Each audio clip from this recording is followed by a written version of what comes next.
Hello students, আজকে class শুরু করার আগে আমরা একটু জোরে জোরে শ্বাস নেব আর শ্বাস ছাড়ব দুবার। চলো শুরু করি। কি করলাম বলো তো? এই যে শ্বাস নিলাম তাকে কি বলা হয়? প্রশ্বাস। আর শ্বাস ছাড়লাম তাকে কি বলা হয়? নিঃশ্বাস। এই যে আমি তোমাদের সাথে এত কথা বলছি, যখন আমরা শ্বাস নিই তখন কি আমরা কথা বলতে পারি? না। যখন আমরা শ্বাস ছাড়ি তখনই আমরা কথা বলি। আমরা এই যে অনর্গল কথা বলে যাই, একবারও কি ভেবেছি সেই কথা বলার মধ্যে লুকিয়ে রয়েছে কত শব্দ, আবার শব্দের মধ্যে কত বর্ণ? আর সেই বর্ণগুলো যখন বলি, কোনো কোনো বর্ণে আমরা একটু বেশি শ্বাস ছেড়ে ফেলি, কোনোটায় কম।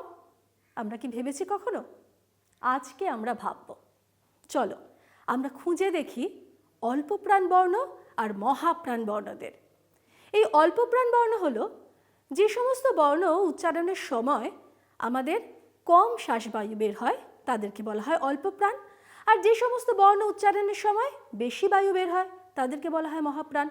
যখন আমরা উচ্চারণ করি তখন তারা ধ্বনি, আর যখন লিখি তখনই তো তারা বর্ণ। মুখের সামনে হাতটা রাখো, চলো আমার সাথে বলো। ক, খ, গ, ঘ, চ, ছ, জ, ঝ, ট, ঠ, ড, ঢ, ত, থ, দ, ধ, প, ফ, ব, ভ। কি অনুভব করলে? কখনো কখনো শ্বাসবায়ু তোমাদের হাতে একটু বেশি স্পর্শ করলো না? ঠিক, যেই সমস্ত ধ্বনি উচ্চারণে শ্বাসবায়ু বেশি স্পর্শ করলো তারা মহাপ্রাণ। চলো আমরা একটা তালিকা বানিয়ে ফেলি। আমি তোমাদের জন্য একটা তালিকা প্রস্তুত করেছি, অল্প প্রাণ ধ্বনি, মহাপ্রাণ ধ্বনি।